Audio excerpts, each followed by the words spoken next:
샬롬, 반갑습니다. 12월 22일 금요일 새벽 하나님께 올려드립니다. 예수 하나님의 공의 함께 찬양 부르십니다.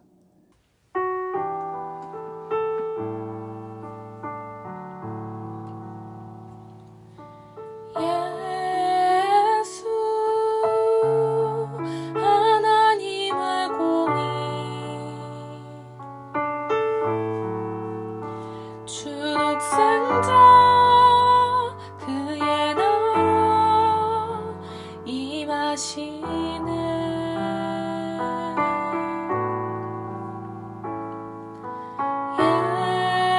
예수 제물이 되신 주 영광 중에 그의 나라 임하시네.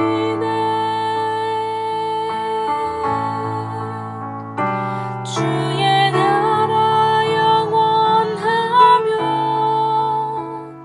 그의 영광 무궁하리.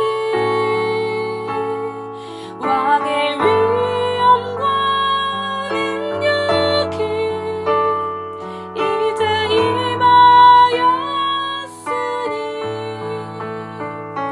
주의 주권과 주의 통치와 주의 나라 힘과 권세 임하네. 예수 하나님의 공의.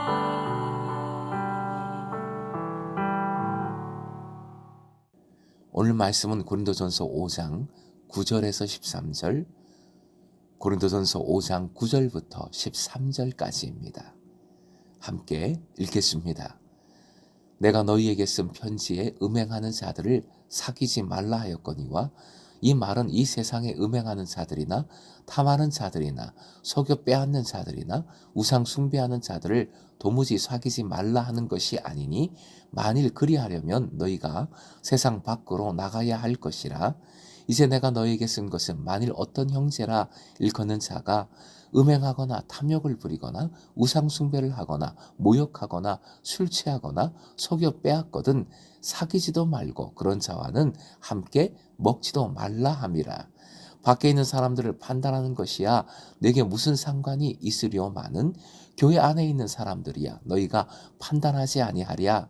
밖에 있는 사람들은 하나님이 심판하시려니와 이 악한 사람은 너희 중에서 내쫓으라. 오늘의 기도 제목, 음행, 탐심, 속임, 우상 숭배를 버리게 하소서. 음행, 탐심, 속임, 우상 숭배를 버리게 하소서. 첫 구절인 9절에 의하면 바울 사도는 고린도 전서를 쓰기 전에 또 하나의 다른 편지를 고린도 교회에 보냈습니다. 지금은 남아있지 않은 편지지요. 그 주제는 음행에 관한 것이었습니다. 바울 사도는 그것을 통해 당시 세속 사회에서 만연된 잘못된 습관이 교회 안에 들어와 있음을 경고하고자 했습니다. 이제 바울 사도는 오늘 본문을 통해 그 주제에 관하여 다시금 명백히 제시하고 있습니다. 10절부터 11절에서 바울 사도는 당시 악독 목록을 나열하고 있습니다. 이러한 악독 목록은 성경의 여러 곳에 나오고 있고 바울 사도도 즐겨 사용했습니다. 본문의 악독 목록에 바울 사도는 부도덕한 사람들을 네 종류의 인간 유형으로 분류해서 제시하고 있습니다. 그 첫 번째는 정욕에 따라 무절제한 생활을 함으로써 성적인 무질서를 야기시키는 곧 음행하는 자들입니다. 음행입니다. 두 번째는 남의 것을 욕심내어 탐욕하는 이들이며 세 번째는 남의 것을 속여 약탈하는 이들입니다. 그들은 하나님을 섬기는 것보다 돈을 섬기는 자들입니다. 탐욕스러운 자는 하나님 나라를 유업으로 받을 수 없는 우상 숭배자로도 비유됩니다. 네 번째는 하나님을 경외하지 않고 우상 숭배를 하는 이방인들을 가리킵니다. 악독 목록이 10절, 11절에 조금은 다르지만 바로 이 주 내용으로 반복이 되고 있습니다. 11절 끝부분에 이러한 자들과는 함께 먹지도 말라 명하고 있고 10절 하반절 보면 이런 자들을 도무지 사귀지 말라 하는 것이 아니니라고 하고 있습니다. 세상 밖으로 나가지 않는 한 그들을 피할 수 없습니다. 이 말의 의미는 첫째, 음란한 도시였던 고린도에는 음행하는 자들이 너무나 많아서 그런 자들과 접촉을 하지 않고 산다는 것은 불가능하다라는 의미로 말하고 있는 것이지요. 둘째는 그렇다고 해서 그리스도인들이 세상의 일상적인 삶을 떠나 그리스도인들만의 은둔 생활을 하면서 교회의 거룩성을 지켜나가는 것 또한 결코 의미가 없다는 것이지요.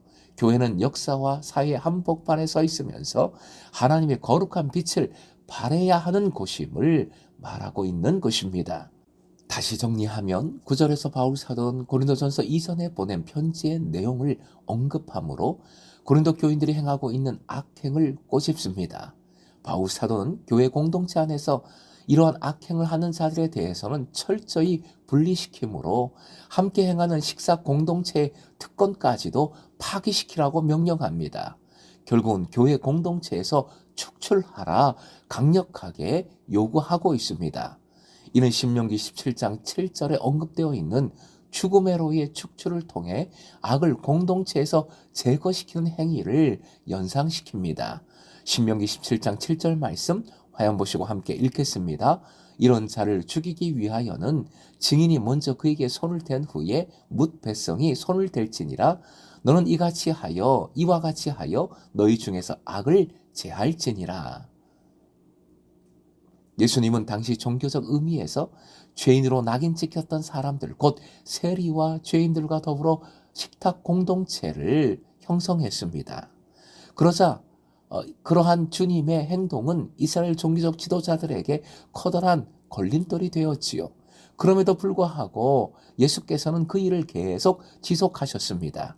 그런데 오늘 본문에서 바울 사도는 죄인들로 낙인 찍힌 사람들과는 식사도 하지 말라. 공동체의 식사의 특권을 파기시키라 명하고 있습니다. 그렇다면 예수님과 오늘 본문과는 어떤 차이가 있을까요? 예수께 있어서는 하나님 나라의로의 초청이 그 중심적 주제, 메시지였습니다.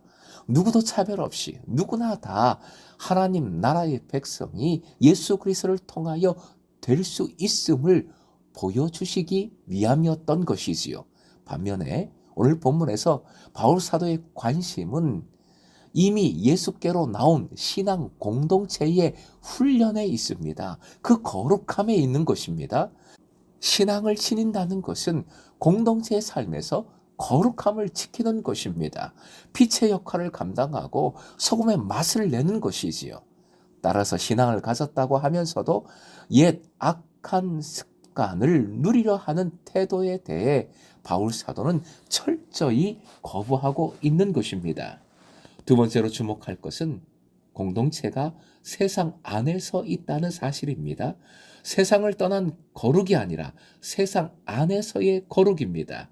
그래서 예수께서는 빛과 소금이 되라, 세상을 향하여 빛과 소금이 되라 명하신 것이죠. 그래서 본문에서 바울 사도는 강력하게 음행을 멀리하고 음행하는 자를 공동체에서 축출하라 명하고 있는 것입니다. 공동체의 거룩함이 곧 복음의 증거가 되기 때문입니다.